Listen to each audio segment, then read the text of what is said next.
ہمارے محبوب سید الاولین والآخرین شفیع المذنبین رحمت للعالمین سیدنا و مولانا امام اعظم محمد رسول اللہ صلی اللہ علیہ وآلہ وسلم کے ان 3 معجزات میں سے ایک بڑا معجزہ ہے جن کا ذکر قرآن کے اندر آیا ہے۔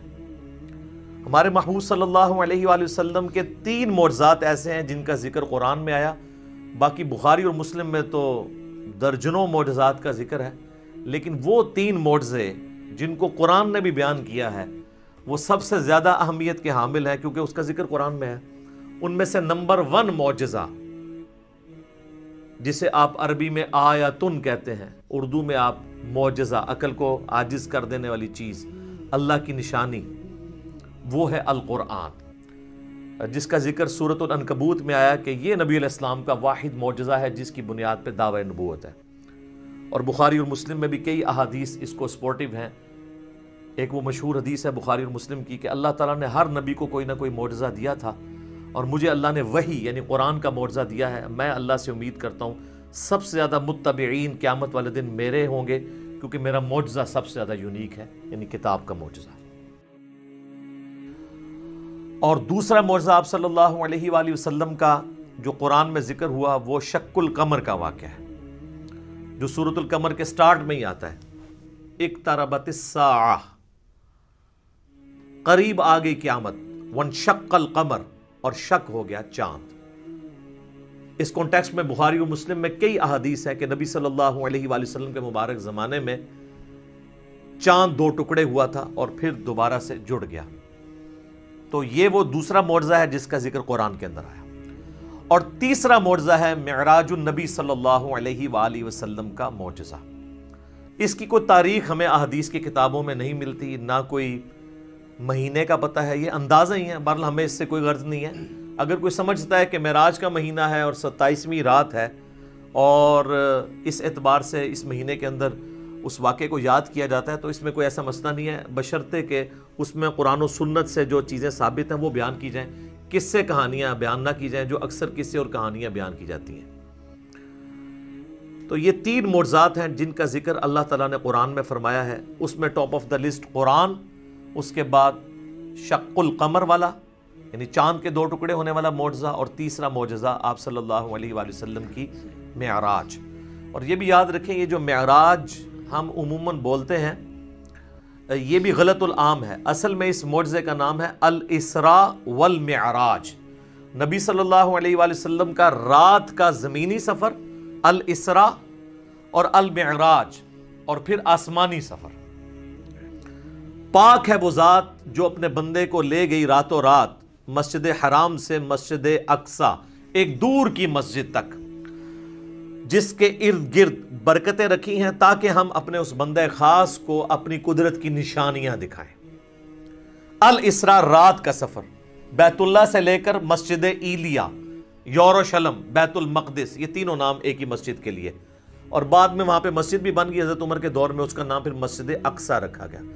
قرآن جب نازل ہوا تھا وہاں اقصی لغت کے معنوں میں آیا تھا ایک دور کی مسجد، مسجد اقصی بعد میں بنائی گئی ہے، پہلے وہ بیت المقدس یا ایلیا یا یروشلم کہلاتا تھا۔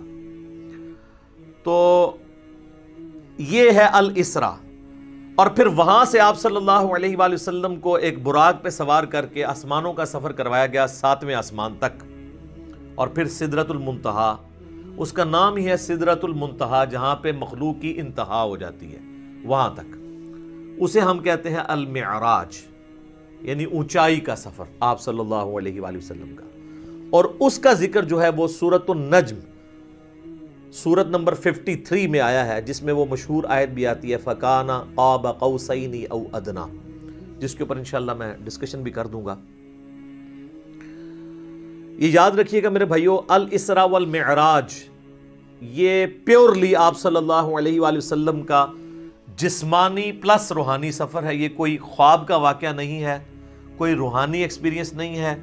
اگر یہ خواب کا واقعہ ہوتا تو کفار مکہ کو بھی ماننے میں آر نہ ہوتی، خواب میں تو بہت کچھ انسان دیکھ لیتا ہے، تو یہ جسمانی پلس روحانی ایکسپیرینس ہے۔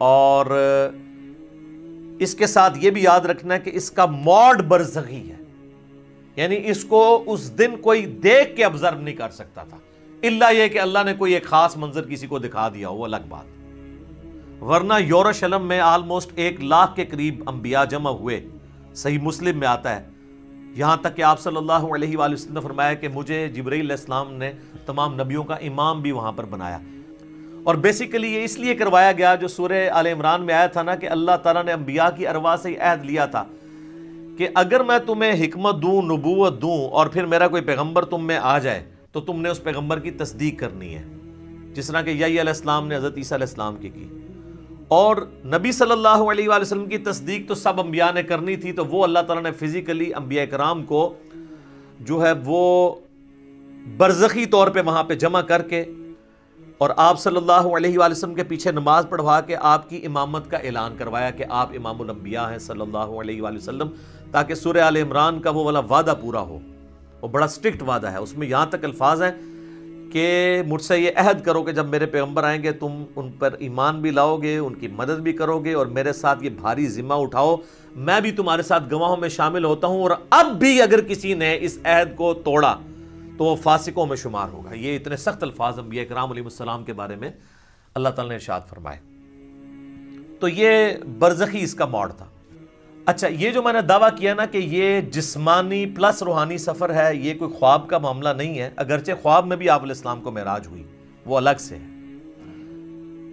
کچھ ضعیف روایتیں بھی ہیں سیدہ عائشہ کی طرف منسوب، حضرت معاویہ کی طرف منسوب، کہ وہ لوگ کہتے تھے کہ نبی علیہ السلام کو خواب میں معراج کروائی گی، لیکن وہ اصول محدثین پہ جعلی روایتیں ہیں۔ صحیح بخاری کے اندر اوپر تلے 3 طرق سکیٹرڈ فارم میں، اوپر تلے تو نہیں ہے، 3 طرق آئے ہیں انٹرنیشنل نمبر کے مطابق 6613 4716 3888، جس میں ابن عباس کا قول ہے، سورہ بنی اسرائیل کی آیت نمبر 60 میں آتا ہے نا کہ ہم نے نبی صلی اللہ علیہ وآلہ وسلم کو جو منظر دکھایا تھا۔ اب وہاں پہ جو رؤیا کا لفظ استعمال ہوا ہے نا، وہ کہتے ہیں خواب کے لیے استعمال ہوتا ہے، حالانکہ عربی میں رؤیا آنکھوں سے دیکھنے والے منظر کے لیے بھی یہ لفظ استعمال ہوتا ہے۔ بال ابن عباس کا قول امام بخاری اسی آیت کو ہیڈنگ بنا کے لے کے آئے ہیں، سورہ بنی اسرائیل آیت نمبر 60 کے، اور ابن عباس کہا کرتے تھے کہ نبی صلی اللہ علیہ وآلہ وسلم کو جو یہ منظر دکھایا گیا جو کافروں کے لیے فتنہ بن گیا، قرآن کی آیت ہے، فتنہ کیوں بنا؟ میرے بھائی اگر خواب کا منظر ہوتا تو خواب کیوں کافروں کے لیے فتنہ بنتا؟ وہ تو مان لیتے ہیں کہ خواب میں تو کچھ بھی ہو سکتا ہے، فتنہ بنے اس لیے کہ وہ فزیکل کلیم تھا۔ تو ابن عباس کا قول ہے صحیح بخاری میں کہ یہ منظر جو دکھایا گیا یہ نبی صلی اللہ علیہ وآلہ وسلم نے اپنی جسم کی آنکھوں سے دیکھا تھا، دل کی آنکھوں سے نہیں۔ دل کی آنکھوں سے مراد ہوتا ہے خواب میں، اور جسم کی آنکھوں سے مراد فزیکلی یہ دیکھنا ہے۔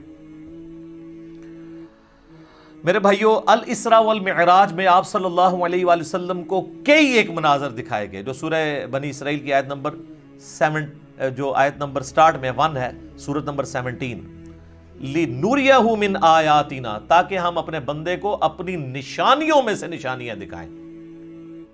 وہ نشانیاں کون سی تھیں؟ ان پہ میں بولوں تو میرے بھائی تقریباً 3-4 گھنٹے اور لگ جائیں گے۔ میں آپ کو موٹی موٹی باتیں بتا دیتا ہوں جو بخاری اور مسلم میں آئی ہیں کہ آپ علیہ السلام کو کیا کچھ دکھایا گیا۔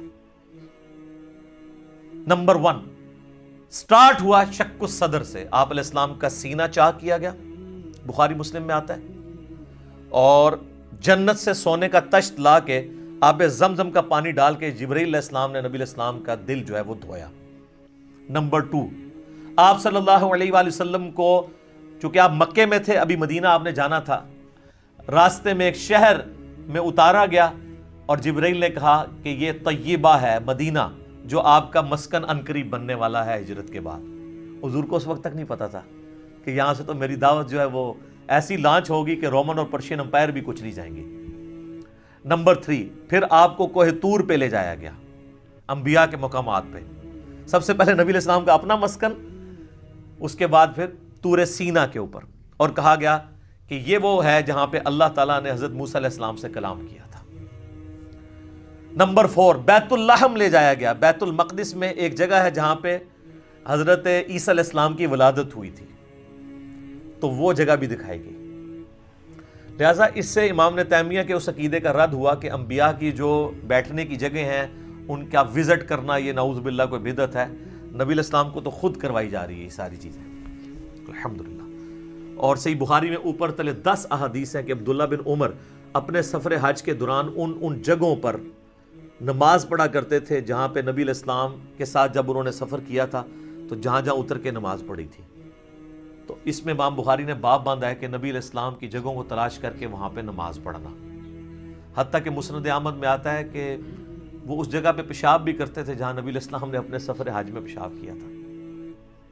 بخاری میں الفاظ ہیں نافع کے کہ مسجدیں موجود تھیں راستے میں, مسجد کے پاس نالوں کے قریب جو پتھر تھے وہاں پہ وہ نماز پڑھتے تھے, مسجد میں نہیں پڑھتے تھے. وہ کہتے تھے مسجد تو بعد میں بنی ہے, نبی علیہ السلام نے اس پتھر پہ نماز پڑھی تھی.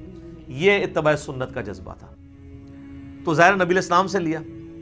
4 چیزیں ہوگی جی. شق الصدر, مدینہ شریف دکھایا گیا, طور سینا, بیت اللحم, اور اس کے بعد صحیح مسلم میں آتا ہے قبر موسیٰ دکھائی گئی.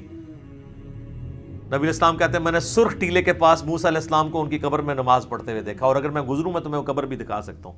وہ قائم یصلی فی قبری, وہ کھڑے اپنی قبر میں نماز پڑھ رہے تھے. لیکن یہ معاملہ ہے برزخی, حیات انبیاء کے اوپر یہ ثبوت ہے لیکن برزخی معاملہ.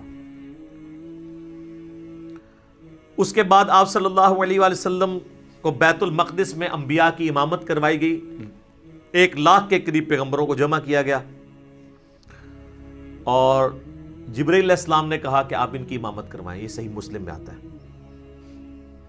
اچھا, پھر دجال دکھایا گیا. یہ بھی آتا ہے بخاری مسلم میں, دجال بھی دکھایا گیا. پھر آپ علیہ السلام کو آسمانوں کی سیر کروائی گئی. پہلے آسمان پہ آدم علیہ السلام سے ملاقات ہوئی, دوسرے پہ حضرت یحییٰ اور عیسیٰ سے, تیسرے پہ یوسف علیہ السلام سے, چوتھے پہ ادریس علیہ السلام سے, 5ویں پہ ہارون علیہ السلام سے, 6ٹھے پہ موسیٰ علیہ السلام سے, اور 7ویں پہ ہمارے جد امجد سیدنا ابراہیم خلیل اللہ علی نبینا وعلیہ الصلوۃ والسلام سے ملاقات ہوئی. اس کے بعد آپ علیہ السلام کو جنت اور دوزخ بھی دکھائی گئی. ٹائم میں ٹریول کروا کے جو مستقبل کا وقت تھا وہ پہلے دکھا دیا گیا. لوگ کہتے ہیں ابھی تو لوگ دوزخ اور جنت میں پہنچے نہیں, تو حضور نے کیا دیکھا؟ بھئی اللہ نے وقت. اور آپ یہ دیکھ لیں, یہ سب کچھ منظر کتنے زمانے میں طے ہوا ہوگا, لیکن ایک رات میں سب کچھ ہو گیا. صرف بیت المقدس اور خانہ کعبے کے درمیان جو فاصلہ ہے اس زمانے میں 40 دن کی مسافت تھی, وہی نہیں طے ہو سکتی تھی. اللہ اکبر. اسی لیے تو وہ آتا ہے نا المعجم الکبیر طبرانی کے اندر, اور دلائل النبوہ امام بیہقی کی کتاب کے اندر, اور کئی کتابوں کے اندر, کہ لوگوں نے آ کے حضرت ابوبکر کو کہا نا کہ تمہارا ساتھی تو یہ کہہ رہا ہے کافروں نے چھیڑنے کے لیے, اور انہوں نے کہا اگر وہ کہہ رہے ہیں تو میں تصدیق کرتا ہوں. تو اسی پر آپ کا لقب صدیق رکھا گیا کہ آپ علیہ السلام کی تصدیق کرنے والے. اس کے بعد بیت المعمور دکھایا گیا. بخاری مسلم میں آتا ہے 7ویں آسمان کے اوپر اسی خانہ کعبہ کی سیدھ میں ایک گھر ہے جس کا طواف فرشتے کرتے ہیں, بیت المعمور, وہ دکھایا گیا. اور سب سے بڑھ کے آپ کو سدرۃ المنتہا تک لے جایا گیا. یہ آخری حد ہے. زمین سے جتنی مخلوقات ہیں یا فرشتے ہیں وہ بھی سدرۃ المنتہا سے آگے نہیں جا سکتے. اس کا نام ہی ہے انتہا, مخلوق کی انتہا ہے. باقی لوگوں نے آگے کہانیاں بنا لی ہیں کہ جی نبی علیہ السلام سدرۃ المنتہا سے بھی آگے چلے گئے. بالکل جھوٹ ہے. یہ آپ کی انتہا تھی, اور آگے پتہ نہیں کیا کیا کہانیاں بنائی ہوئی ہیں. کہتے ہیں عرش پہ جوتیوں سمیت چلے گئے. یہ تو اتنا بڑا جھوٹ ہے کہ احکام شریعت میں احمد صاحب بریلوی صاحب نے لکھا ہے کہ یہ جو معرج النبوہ کتاب جس میں یہ باتیں لکھی ہیں, یہ ہے تو سنی عالم ہے لیکن ہر طرح کی جھوٹی سچی روایتیں لکھ دیتا ہے. یہ محض باطل بات ہے کہ نبی علیہ السلام اپنی مبارک جوتیوں کے ساتھ عرش پہ گئے ہیں. یہ اعلیٰ حضرت نے لکھا ہے کہ یہ جھوٹی بات ہے. تو عرش پہ جانے والی کوئی بات نہیں ہے. ہاں کسے کہانیوں میں آپ مزے لے لے کے بیان کریں. اور جب ہم پوچھتے ہیں کہاں لکھا ہے, وہ کہتے ہیں سعدی شیرازی کے شعر نہیں آپ نے پڑھے.